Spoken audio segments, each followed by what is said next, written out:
Hello, everyone, and welcome to another episode of the Top Rope Talk podcast. You are here with the hooker and the heel. I am Josh. And I'm right Anya. Yeah, that's Anya right there.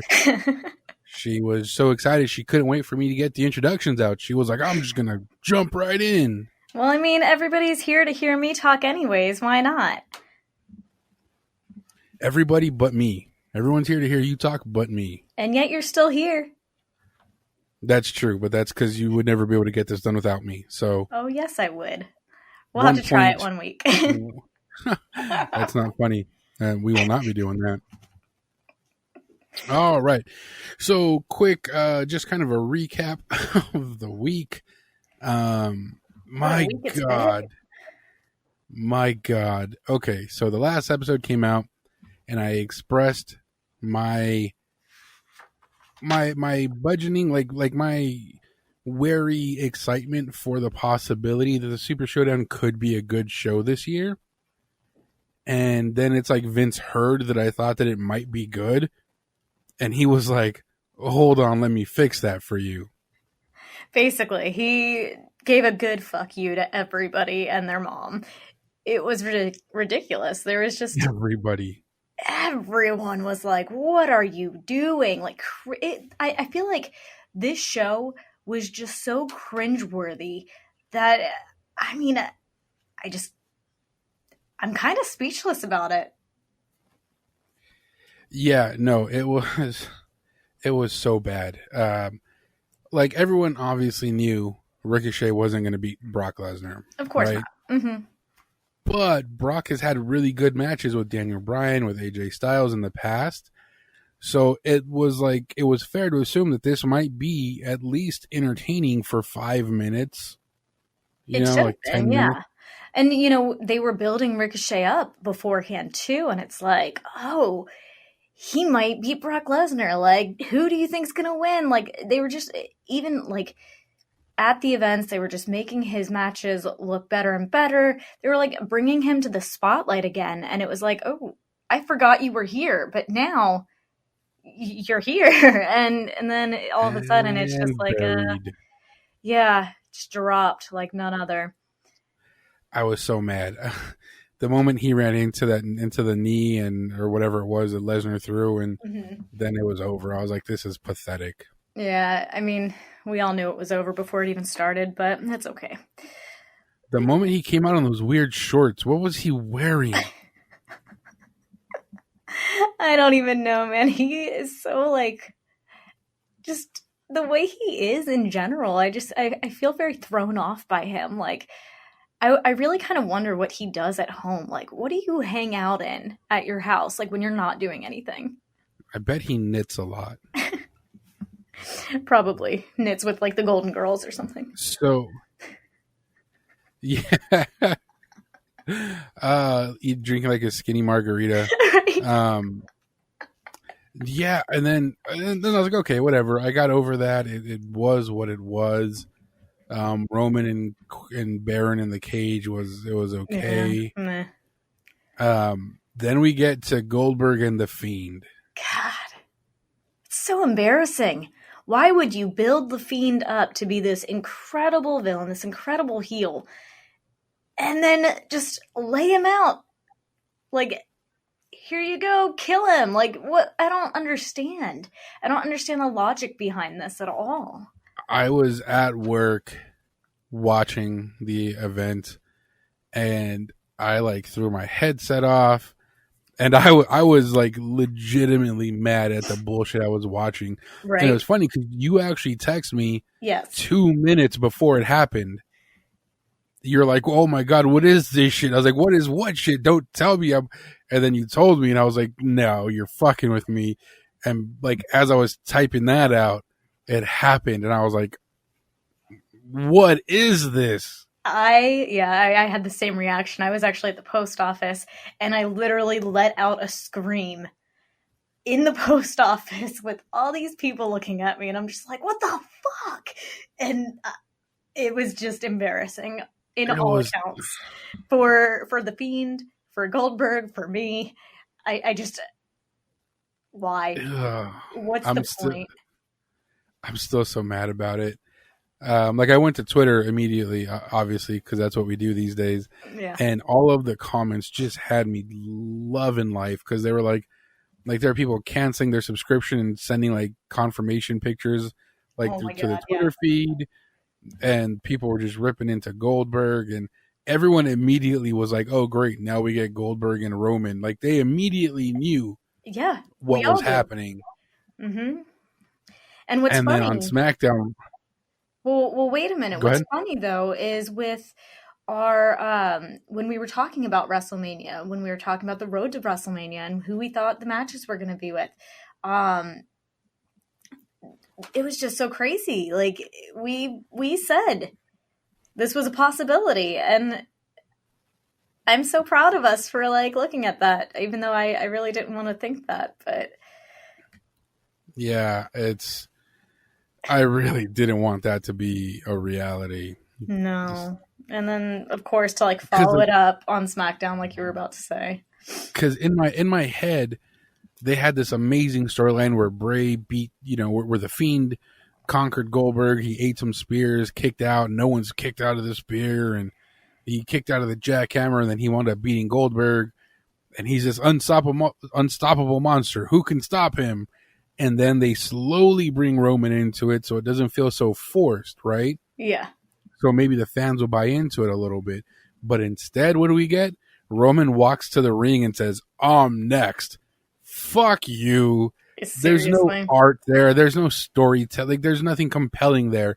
It's literally Vince like shoehorning, mashing his fucking boy into the main event scene again. Exactly. And It's literally just Vince pushing him in our face. He's like, "What? You're sick of Roman? Well, here you go. Have some more." And it's absolutely insane. It's a pathetic excuse to enter into the WrestleMania. And I keep seeing posts about, "Oh, what an amazing WrestleMania this is going to be. So star-packed and filled." And I'm like, "Are you high? Do you realize that maybe this should have happened like 10 years ago, but not now?"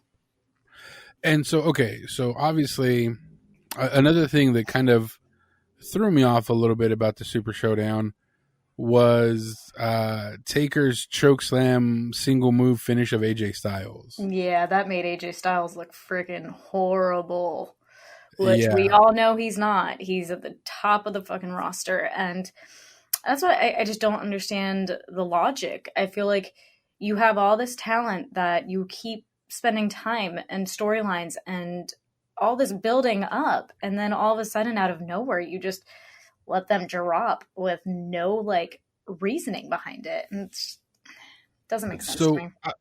we had talked previously about some of the rumors of Taker taking on AJ. I don't know if we put that on the WrestleMania episode, but I No. know we talked about it like personally. Yes.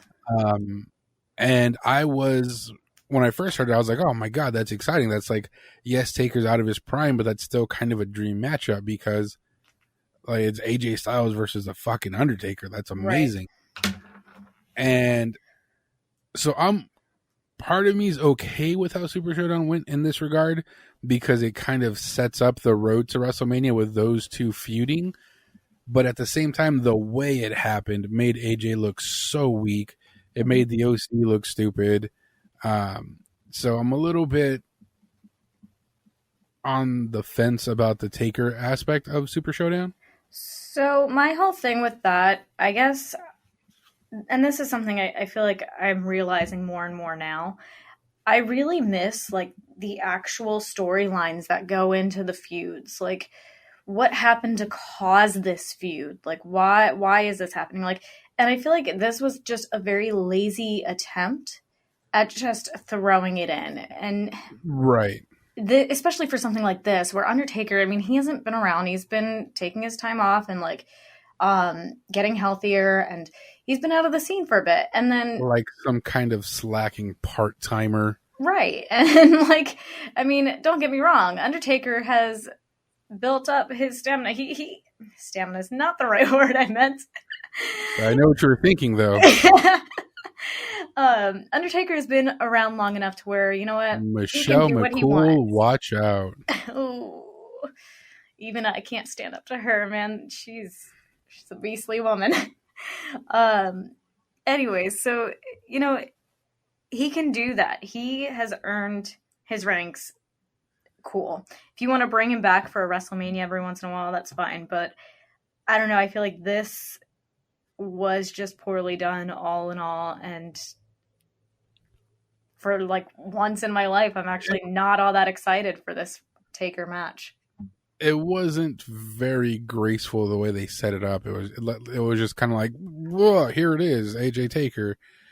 But again, I'm excited to see them kind of square off. AJ can lose the match and he'll still be fine because like he's getting ready to start his part-time schedule because he's at the tail end of his career, and he already said that when this current contract expires, he's done. So he's getting ready to kind of take it easy a little bit. Do you think he's gonna lose? AJ? Yeah. I think so. Yeah.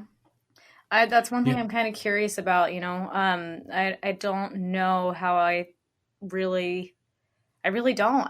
I could see it going either way, actually, and I'm not sure which I would side with more. No, I absolutely can see AJ winning the fight for sure, but I think it's going to be a Taker victory because we're definitely getting to the point where Taker's ready to kind of bow out. Mm-hmm. His last couple of appearances have been pretty poorly received. Yeah. So I think working with somebody like Styles, as opposed to fucking like, who thought Taker and Goldberg at this stage of their career would be a good fucking idea? Right. So putting him in there with somebody like Styles, who he can make a lot happen, he can sell on a little. It's a good, safe match for Taker. It gives the fans that Taker, bump.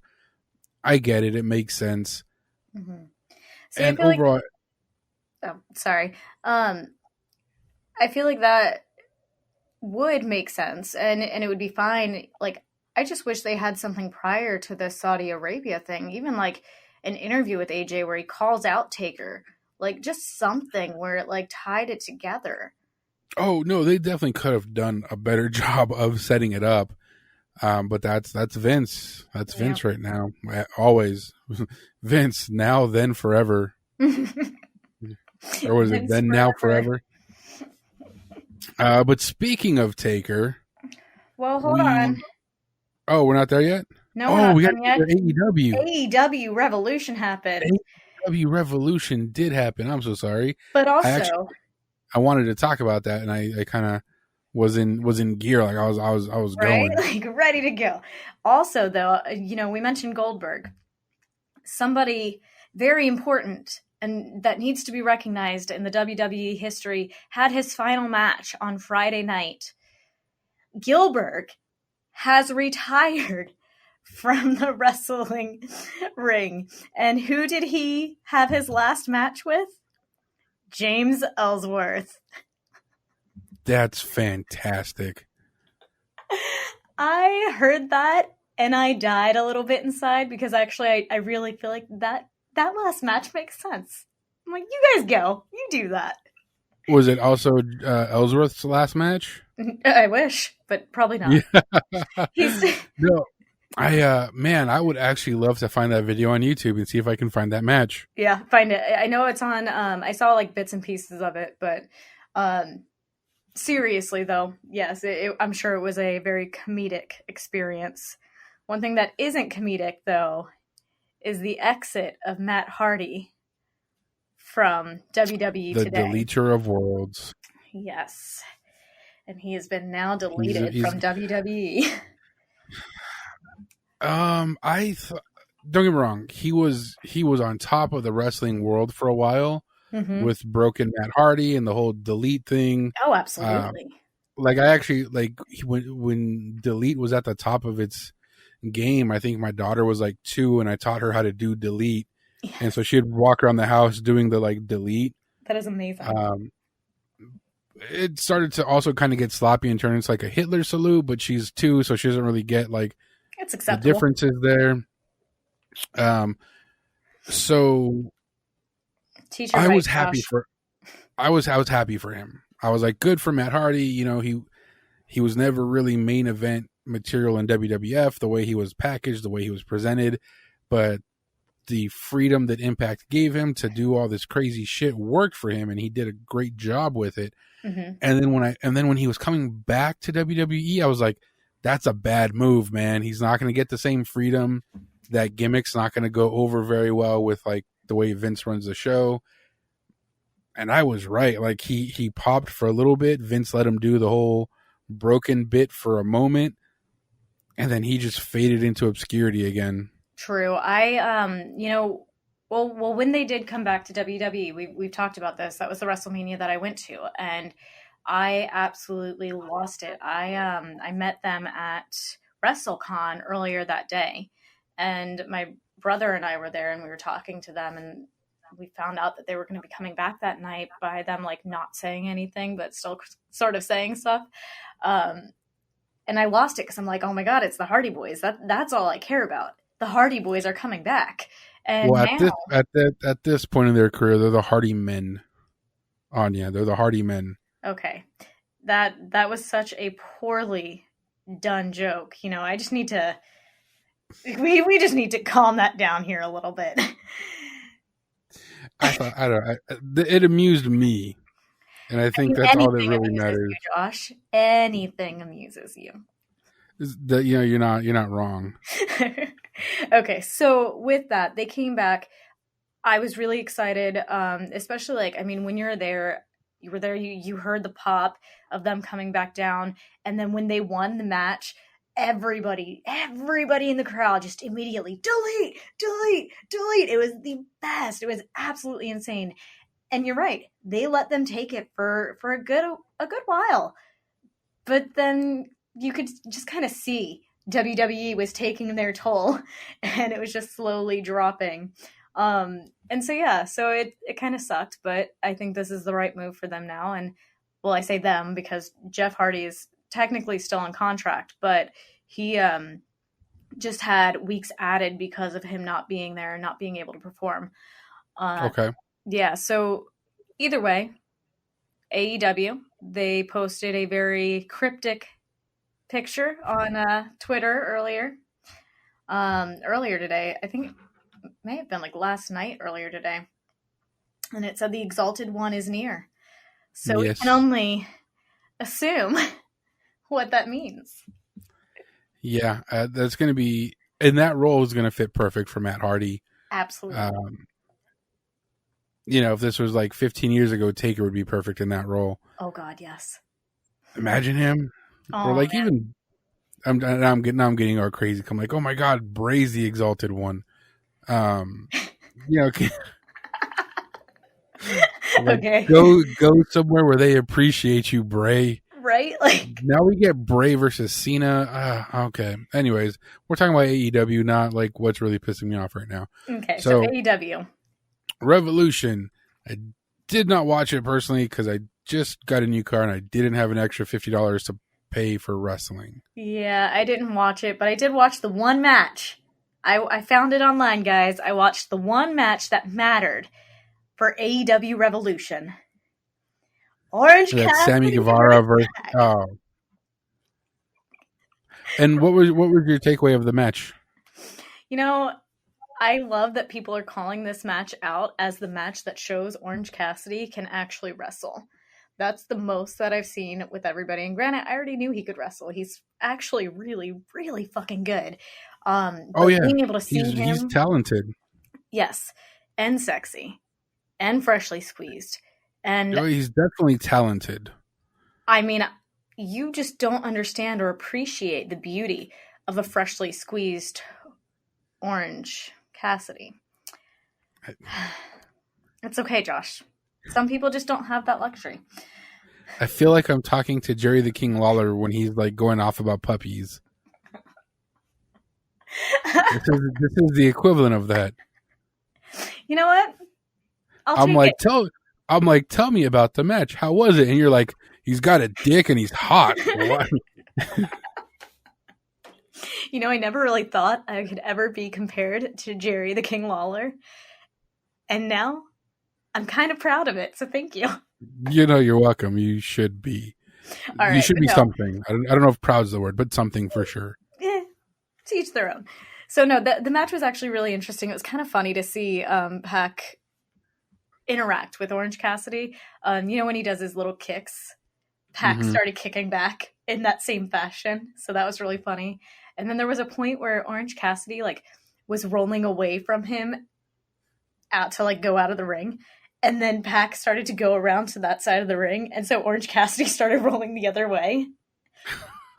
That's what I mentioned it earlier to you. I told you I was in tears. I was literally laughing so hard. I was crying at that. I was just dying over it. It was great.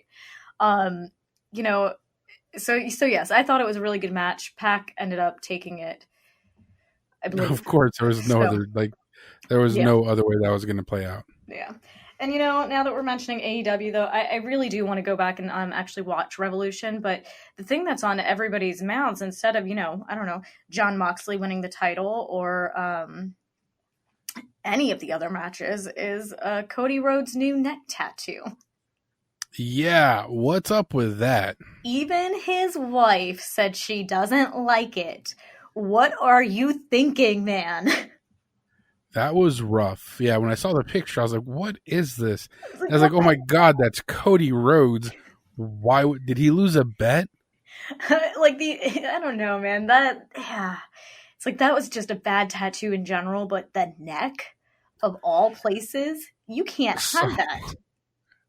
So I read this, there was on Instagram, it was a tweet on Twitter, and it was the best way to summarize MJF and Cody's match was really great foreplay followed by mediocre sex. Oh God. Okay.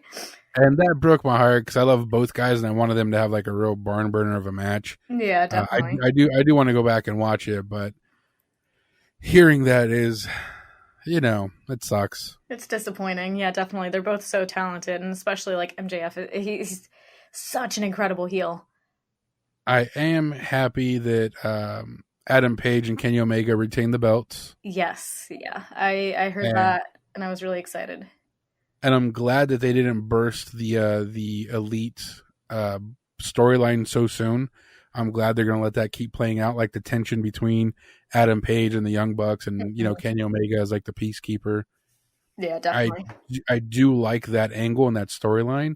So I'm happy they didn't just blow their wad on it immediately in the first pay-per-view. Definitely. And that's something, AEW definitely has going for them. Tony Khan is the owner. I follow him on Instagram, and he posted about how, this is a lifelong dream, and he's very excited and happy about how Revolution turned out. And I'm I can only imagine. But in all reality, it's such a creative dream for us wrestling fans to be able to see these storylines, these things coming to play, and it really makes you appreciate all the different aspects of wrestling again, which I feel like WWE is definitely kind of lacking. Yeah. So what are your thoughts on Le Champion? I'm glad that Moxley won.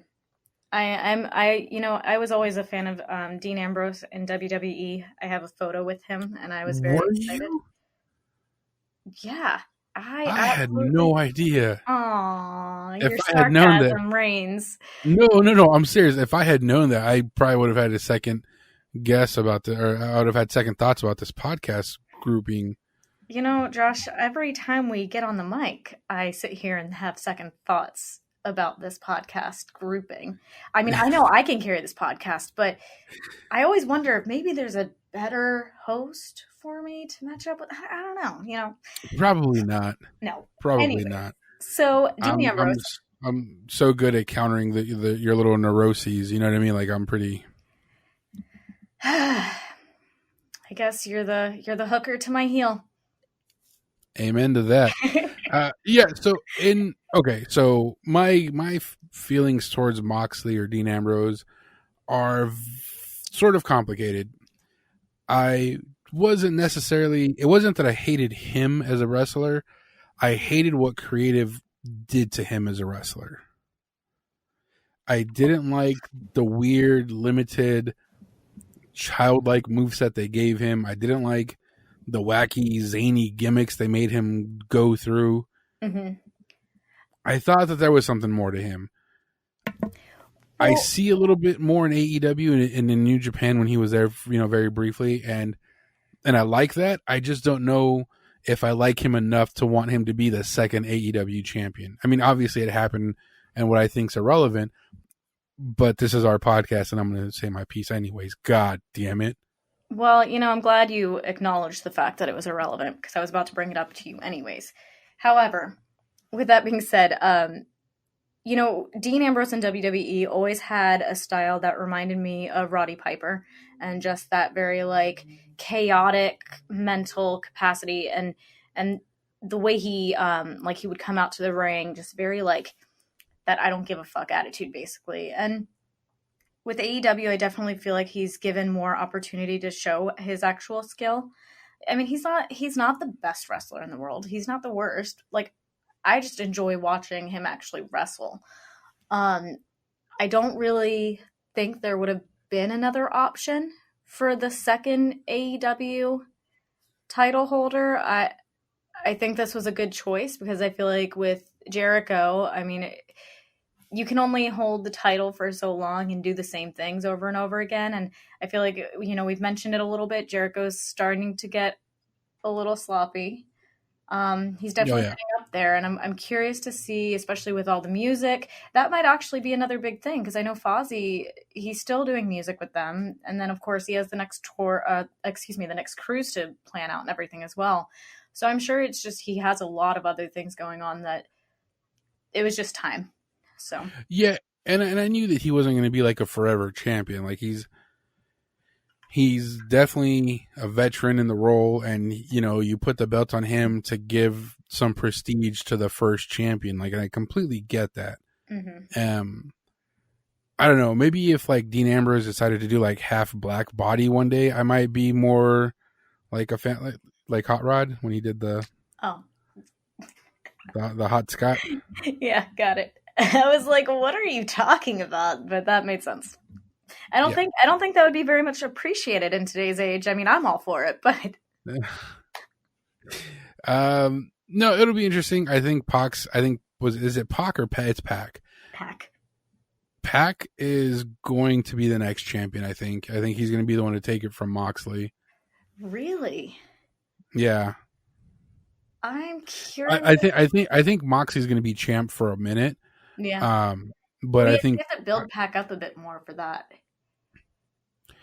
I don't know if you need to build Pac up. I mean, he's been tearing through the roster like crazy, and when things first started, he and Moxley were going at it, so it would kind of make sense to bring that feud around again for the belt. And there may be 2 or 3 times that they face where maybe Moxley wins the first 1 or 2, but in the end, I think Pac's going to take it. Yeah, that'd be interesting to see. So one of the things with Pac, whenever I think about him, I think of him outside of wrestling, in this outfit that he wore for the up, down, down thing. He had this beanie on with these nerdy glasses and hipster style. So he's very much out of his kayfabe character, which now is it just throws me off when I see him now, because I'm you look like this angry little man, but all I see is this hipster hidden down deep inside. Yeah, I mean, well, social media makes it so difficult to keep kayfabe for long. Exactly, which is why I am so excited about our deep dive today and who we decided to be the first person that we dive into, the first wrestler, because truly he has one of, if not the most developed, the most technical, the most intricate character in wrestling history. And she's talking about the Eggman. For any, that's if anyone saw the Stone Cold interview, you know what I'm talking about. But Anya, go ahead. Who are we talking about today? We're talking about the Undertaker. The motherfucking Undertaker. God, he is so good. He has always been amazing.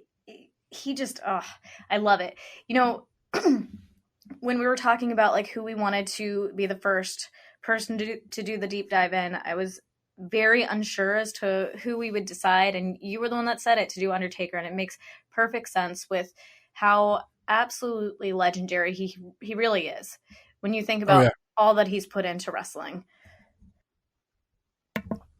Yeah, the moment that we had like talked about doing a deep dive, and we were like, it should be our next episode. The only name that popped in my head was Undertaker. I was like, it has to be Taker. Taker has to be the first one we do. Definitely, and I'm surprised I didn't think about it, honestly. That's why you have me, the brains of the operation. I'm the brains and the beauty. That one. Okay, I was gonna let you have that one for once. I wasn't gonna fight you on it, and then you just had to follow it up, and it's no. You didn't have to laugh so hard.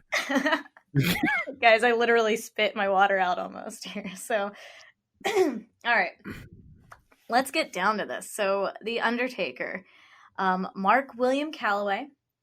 He's now 54 years old, and later this month, on the 24th, he'll be turning 55.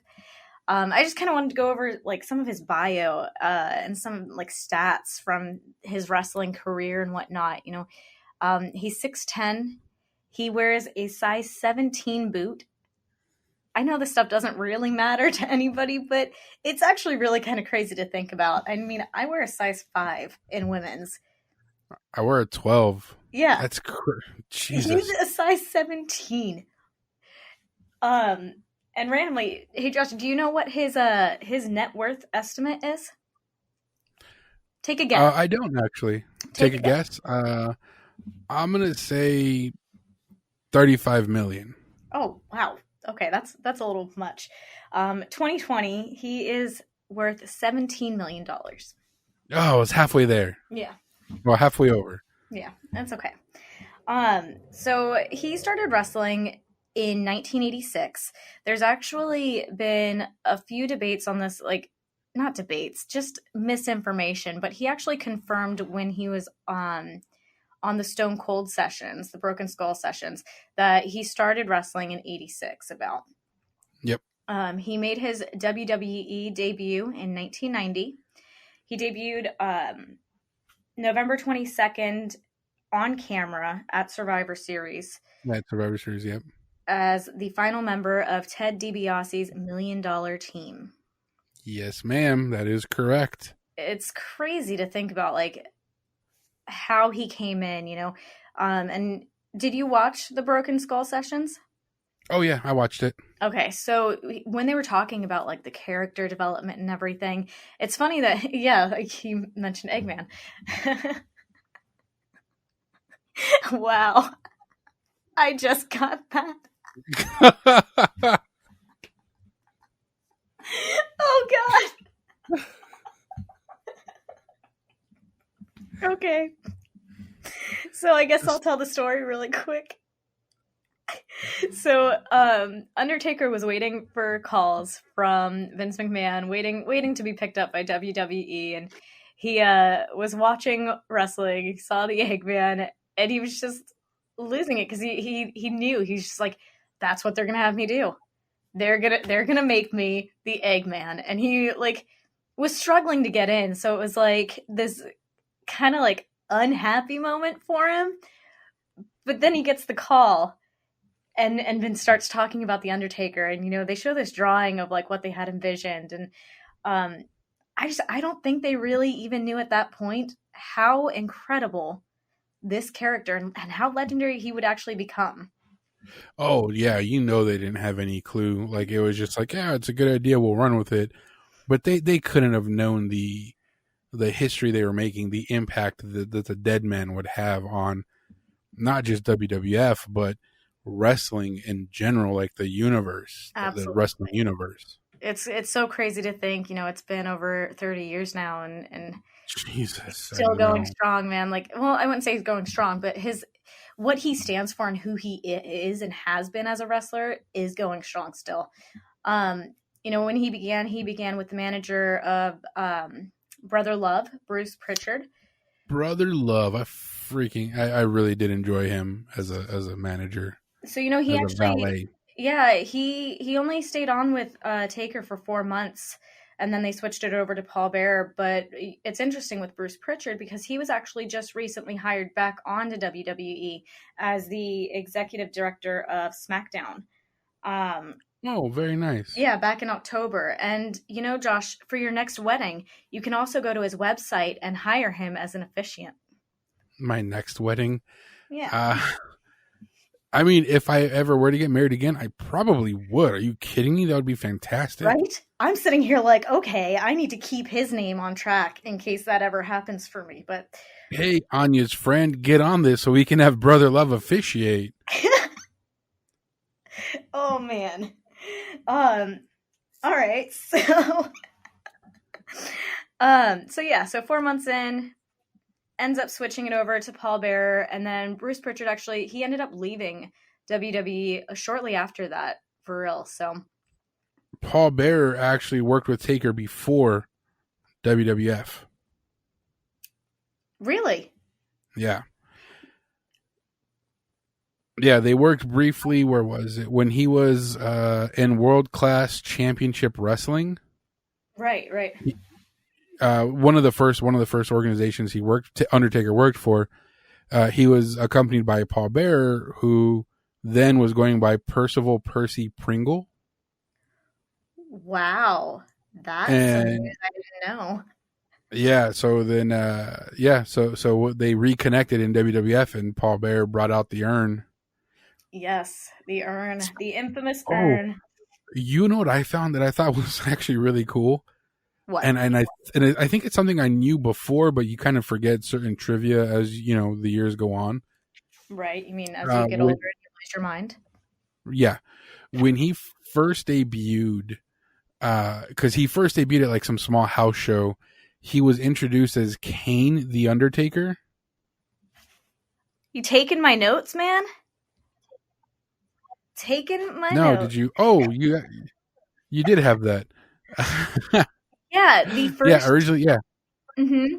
He was actually, he was brought out as Kane the Undertaker, and then the announcer stopped calling him Kane. He just called him the Undertaker, and that's when they decided, let's drop that. And that's actually where, once Kane debuted as his brother, that's where they came up with the name. Yep.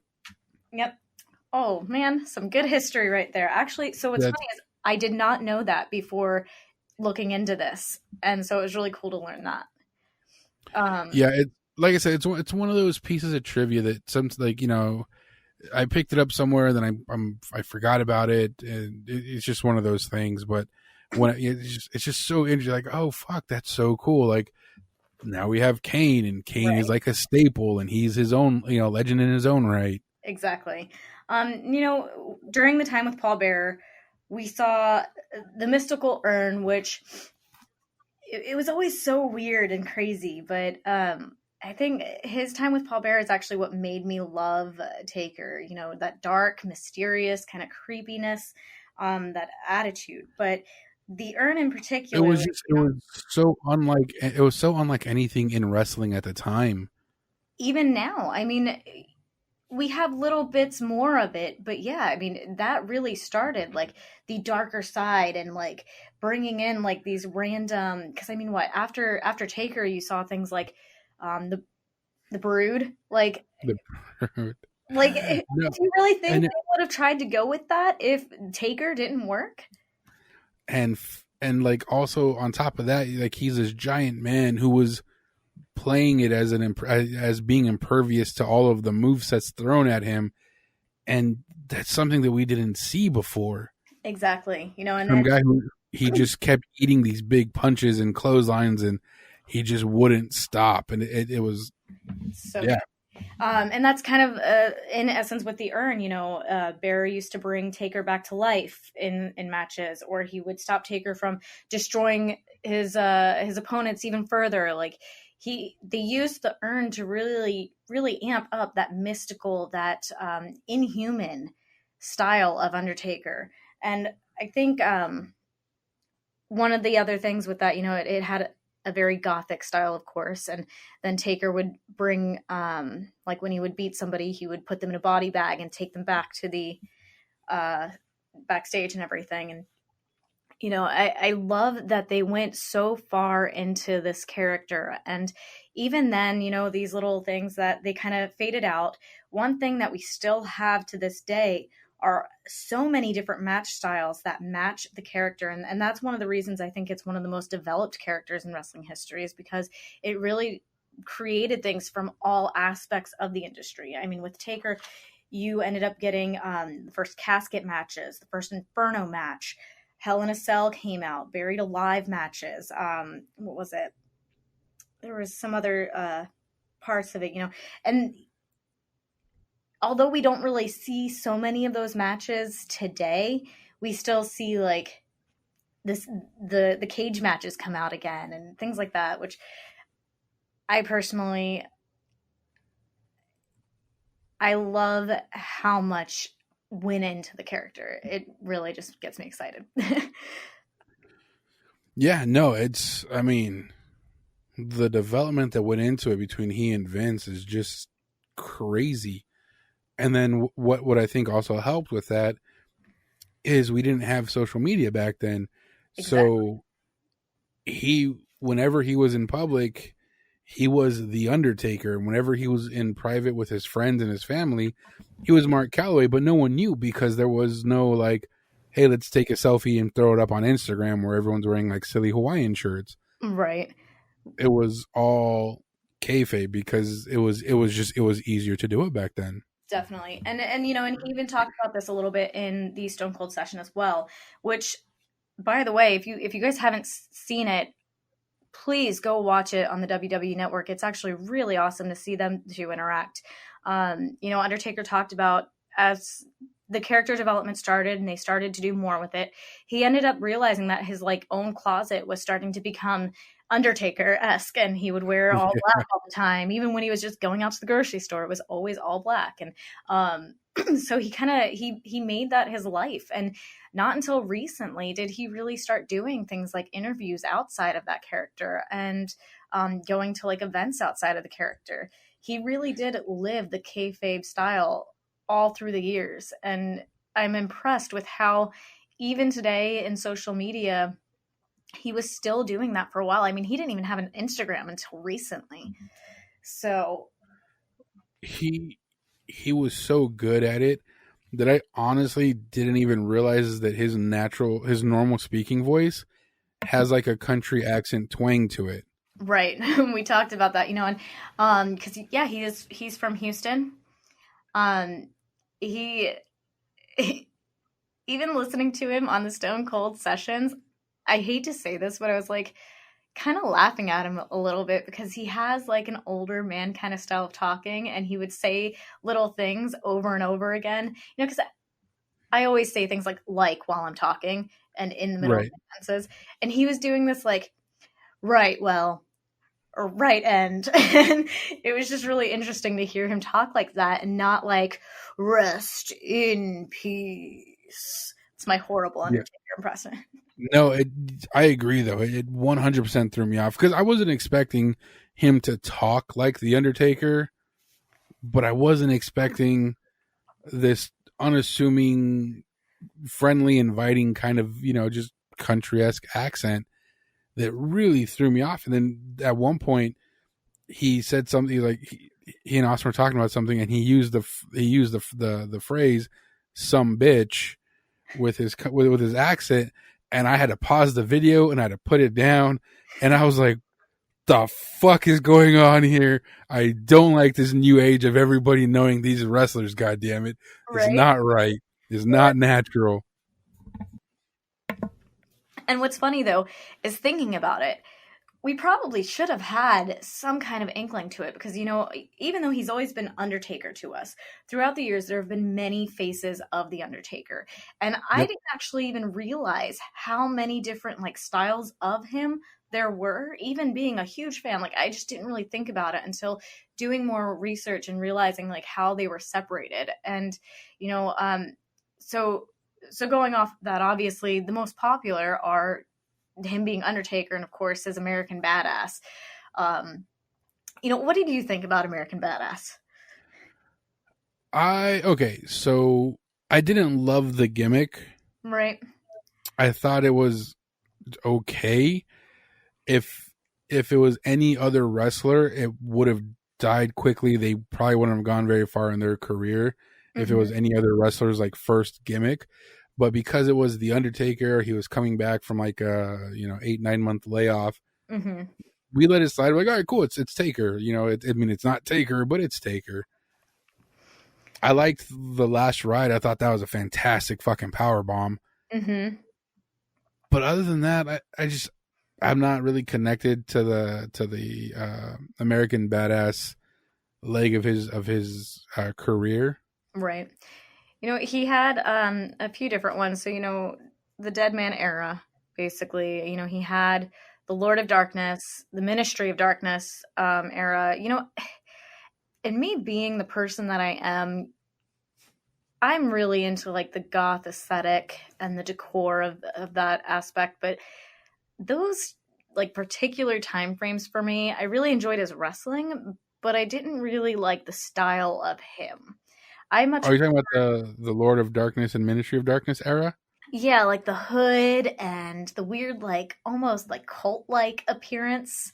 I much prefer the original style where he had like the purple gloves and the gray suit and like just revamp that a little bit for me and I'm good. But it's always interesting. I love how he comes out now though.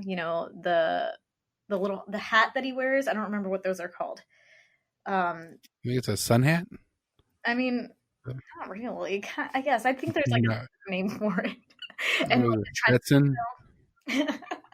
I really love it, and it just I wish that was around more like when he was in his prime. So, talking about the Undertaker, really quick, I just wanted to go over. He was 7 times a world champ. Yep. For WWE. He had the tag title 6 times. 2 of those with Kane, 2 of those with Big Show, once with Stone Cold, and then once with The Rock, which, again, I feel like I should have known all this because I've watched him all throughout the years, but some of those I'm just like, oh, crap, I totally forgot about that time period. Like, I forgot about Taker and The Rock. Yeah. It was just like, oh, I need to go back and, like, rewatch this stuff, apparently, because it was definitely a throw-off. And, so we can't talk about Taker without talking about, of course, Wrestlemania. He has the most Mania matches in WWE history at 24, and the most Mania wins at 22. Question mark, about to be 23? Maybe? Potentially. I think it's a strong possibility. There is. So, we got to talk about the loss, the streak, and yeah, it's just so hard. Do you remember where you were when you heard about it? I was watching. Oh, were you watching? I was watching. I was actually at work, so I couldn't be watching it live. Yeah. But I was getting updates, and I remember when I saw that Brock Lesnar beat Undertaker at WrestleMania, I had this weird, surreal moment where like nothing felt real. Mm-hmm. I know that's absurd and kind of maybe over the top, but I was at work just staring at my computer, and I'm like, what am I doing here? This is like nothing means anything. Taker just lost at Mania. The streak is over. It was like the world fell, like the sky had fallen onto the ground. Like it was like an atomic bomb, and I hate saying that, but it really does. It felt like an atomic bomb had just been dropped on your life. And watching it live, I was still very much like watching constantly, and I would probably say even more of a fan than I am now. Like it was just in that prime time of wrestling for me, and I almost cried. Like it was just very hard. It felt like a personal loss, not just like something. Oh yeah, watching, like almost as if it like caused him to really die. And I was like, what is this? Because the dead man didn't rise. Yeah. He always did. Yeah, it was watching watching it live, they held off playing Lesnar's music for a little bit longer than, I I should remember. say watching live. I'm sorry, because I wasn't there. I was watching on TV, but they didn't play Lesnar's music. They wanted to hold out and show more of the audience responses. I And remember that. yeah, everybody was just. I remember it almost felt like the people backstage were stunned and didn't know what to do almost. It's true. They didn't. Actually, nobody, from what I remember reading, nobody knew that was the outcome except for Vince, Taker, and Brock. And I remember, because I specifically remember an interview actually about this, because Heyman was even talking, because he was like, what just happened? Did they just mess up? Like, what's going on? The ref was like, I felt like I made a mistake. And I mean, Heyman's face, we gotta love Heyman. His reactions to things are amazing, but that was like priceless. Seeing that reaction, I was, oh my Lord. Ugh. So actually, I wanted to ask you about something in regards to this too, though, because I was reading earlier that I wanted to know if you maybe knew whether or not this was true. The streak was apparently supposed to end much sooner than Brock Lesnar. I had read that Triple H was supposed to end the streak when he was at like 7-0 or something like that, and that he didn't lose it because Triple H messed up and brought Shawn Michaels back into the picture, and Shawn Michaels was still dealing with like chaos and drugs and stuff, and as a punishment, Triple H didn't win. Yeah, I mean that's what I've heard as well. Okay, so then I didn't know that actually, and that was really interesting to read. Yeah, Triple H also lost out on being King of the Ring the year Austin won. Right. Well, that kayfabe incident that buried him for a minute. But yeah, no, he was actually. I know there was talks about like Randy Orton taking it, and that was the thing. Like nobody wanted to take it after a certain point. But like even Brock Lesnar didn't want to do it. No, he didn't. It was actually after Brock had lost his title in UFC to Cain Velasquez that Taker walked up to him at some point and said, "Do you want to do it?" And that's what started the whole feud.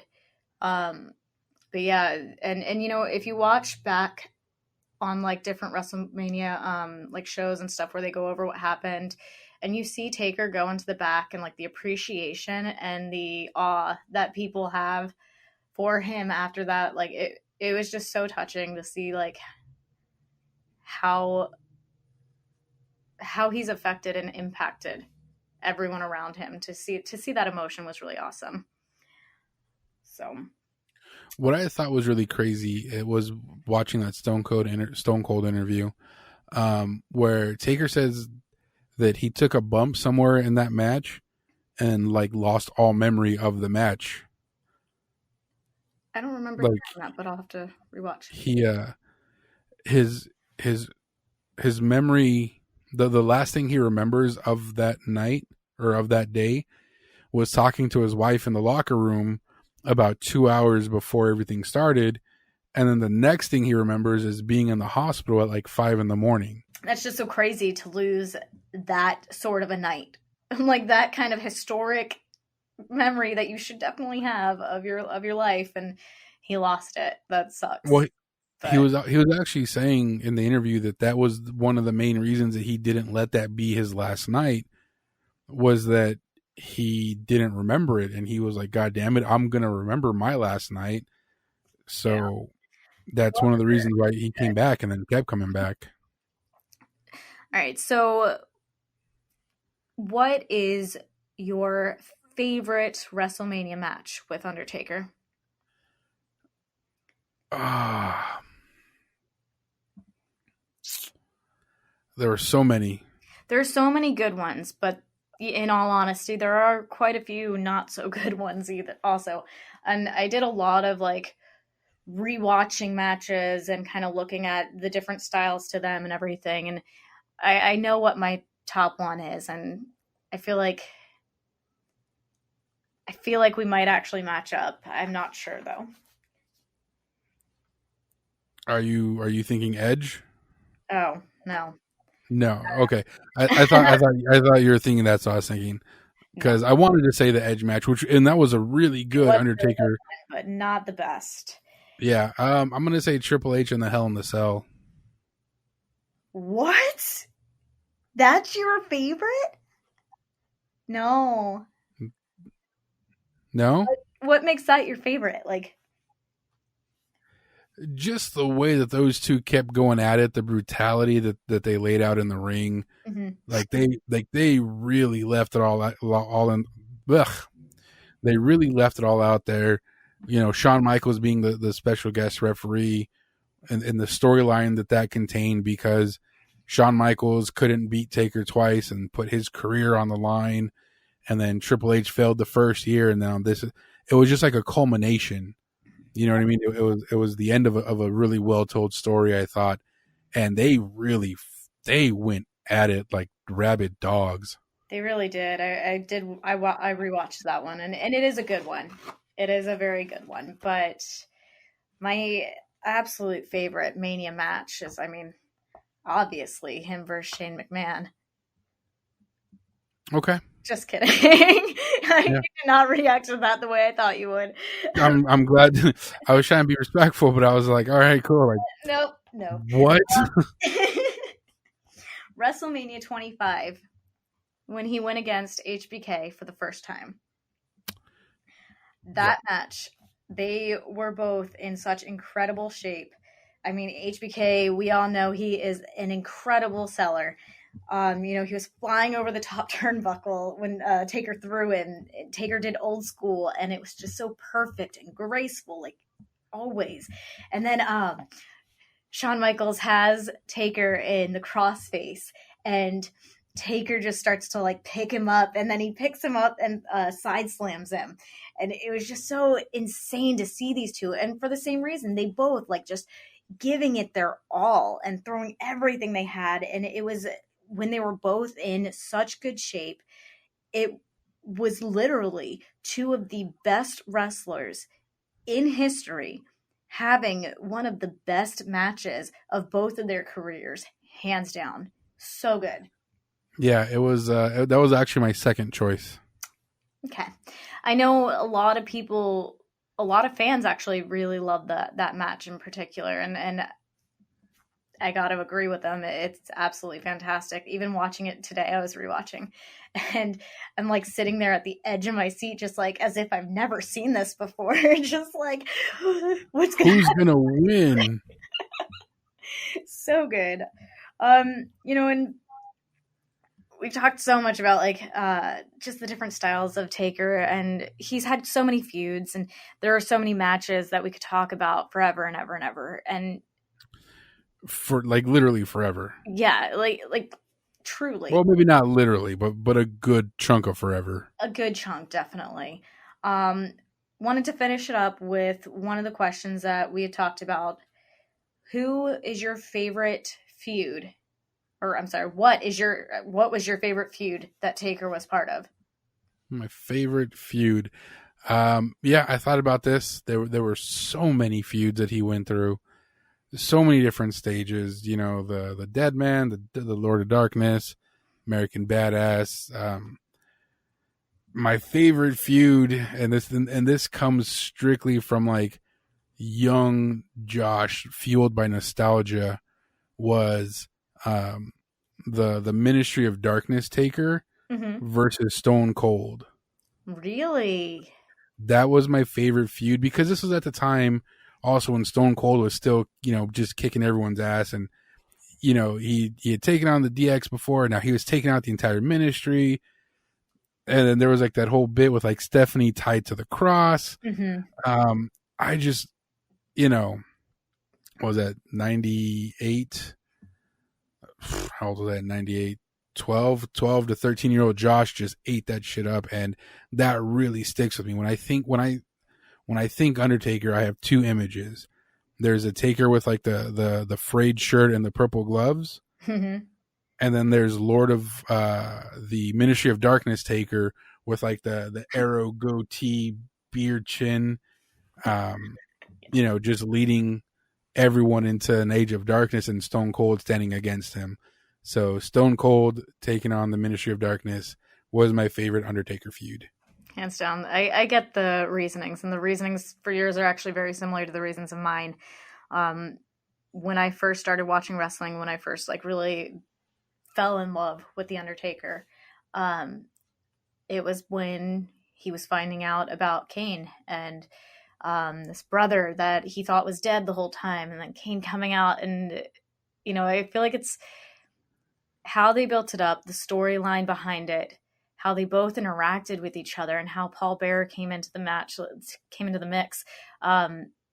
That hands down, that's my memory of Undertaker that I think will always stay with me. It's just Undertaker versus Kane. And then of course, seeing them come out of that and actually becoming the Brothers of Destruction. And there were so many good matches with them going against each other and then with them teaming together. I think overall the story made it incredible and made wrestling really real for me, actually, because at that point, like you said, it was all kayfabe. Nobody knew what was going on like in real life. And I was just sitting there thinking like, they're really brothers. What is this? His face is really messed up under that mask. And then all of a sudden the mask comes up and he's normal. And I'm like, what? Now he's what, mayor? Like, right. He's a politician. No, one of my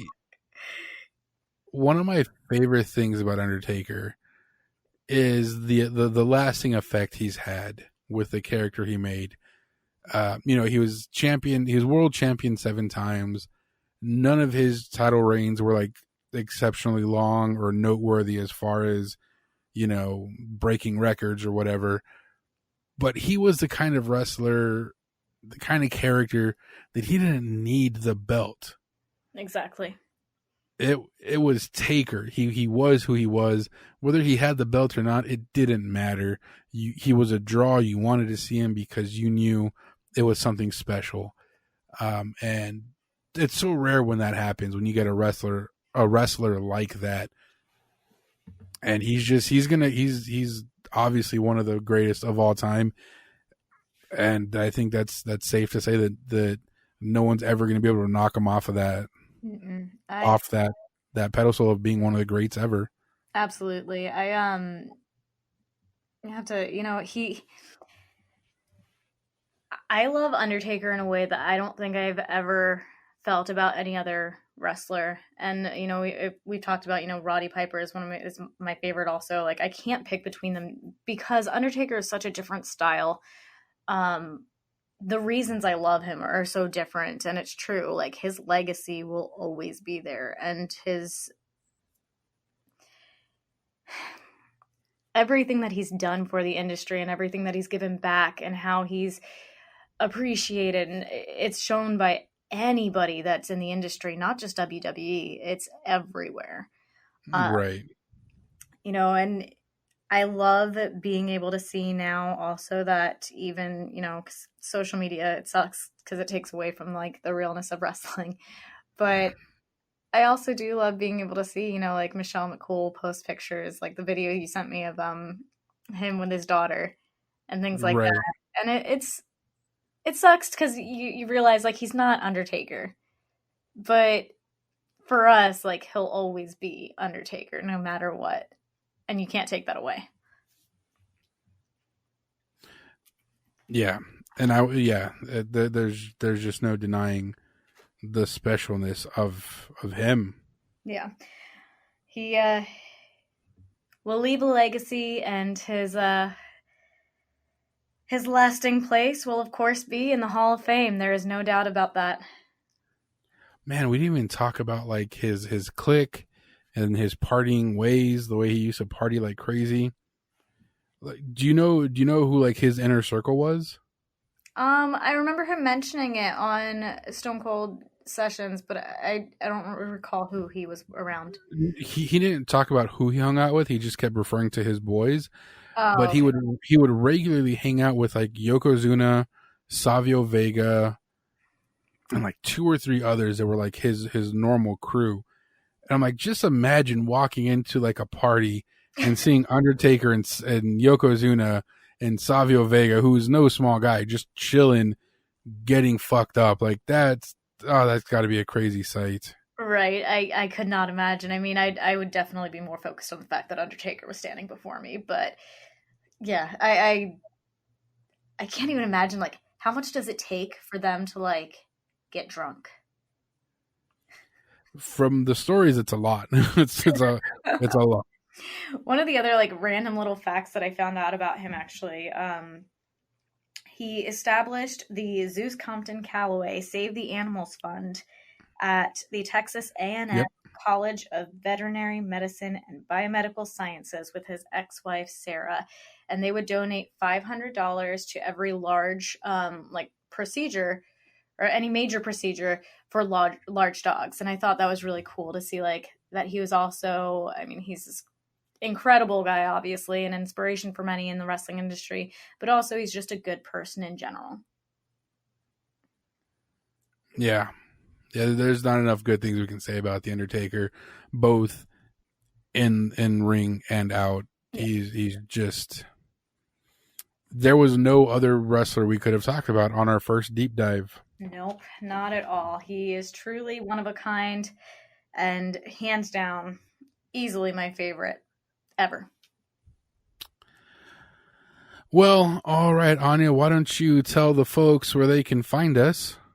We're on Instagram at Top Rope Talk Podcast. We are on Spotify, Apple iTunes. Oh man, there's so many places. I'm like, do we list them all out? Can I just like not list them all out? We're everywhere. Twitter, Instagram, Podbean, wherever you get your podcast, that's where we're at. Because we have different names on each of them because we can't have the same name because somebody else has our fucking name. Those bastards. Anyways, so yeah, you can find us on Instagram at Top Rope Talk Podcast. That is where we're most interactive throughout the week. You can also find us on Twitter. Check us out on Spotify, Podbean. We're also on Apple iTunes for their podcasts. Be sure to rate and leave some comments. Let us know what you love about The Undertaker. What were some of your favorite matches that he's been in? Some of his favorite eras? Give us all the details. All of them. We need them now. I mean, when the podcast goes up, not right now. Right, of course. Yeah. Well, all right, guys. Thank you very much for listening to us. We appreciate it. And as always, talk forever. Mic drop.